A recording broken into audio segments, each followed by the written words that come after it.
Bonjour, je me présente Jaco, donc graphiste, formateur, je travaille entre autres pour la société Pyramide du groupe Billways.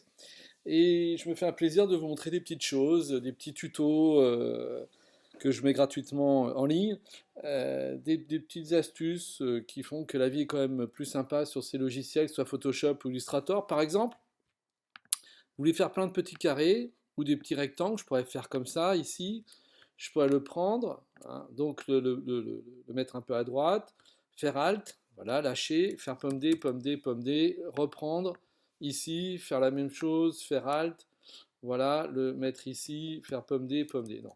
Il y a beaucoup plus simple, et il y a deux manières de faire.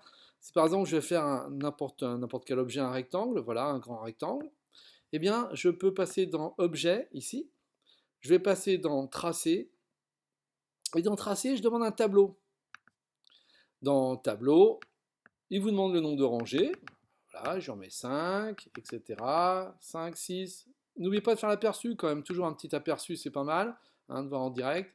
Et puis mes gouttières. Bon, bah, jusque-là, tout va bien. Je fais OK. C'est assez rapide. La seule chose, c'est que si on me demande, ça c'est un piège, et c'est le genre de choses qu'on peut demander en test de recrutement, c'est je voudrais réduire chaque objet, indépendamment l'un de l'autre. Si je prends mon outil de mise à l'échelle ici, effectivement, qu'est-ce qui se passe? Je réduis tout. Bon, bah voilà. Mais c'est pas ce que je veux, c'est que ça soit chacun indépendamment. Dans ces cas-là, première façon de faire, c'est objet. Vous faites la transformation, c'est ce qu'on appelle la transformation répartie. Et voilà, la transformation répartie fait que chaque objet reste sur lui-même et vous pouvez effectivement donc, vous voyez, le faire, le réduire, même faire un petit angle.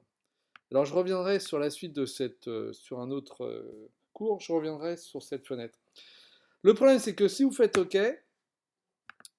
eh bien c'est définitif. C'est-à-dire que si je fais pomme Y, eh bien ici, ou CTRL Y si vous êtes sur PC, donc pomme Y, voilà, l'objet il est tel qu'il est, c'est définitif.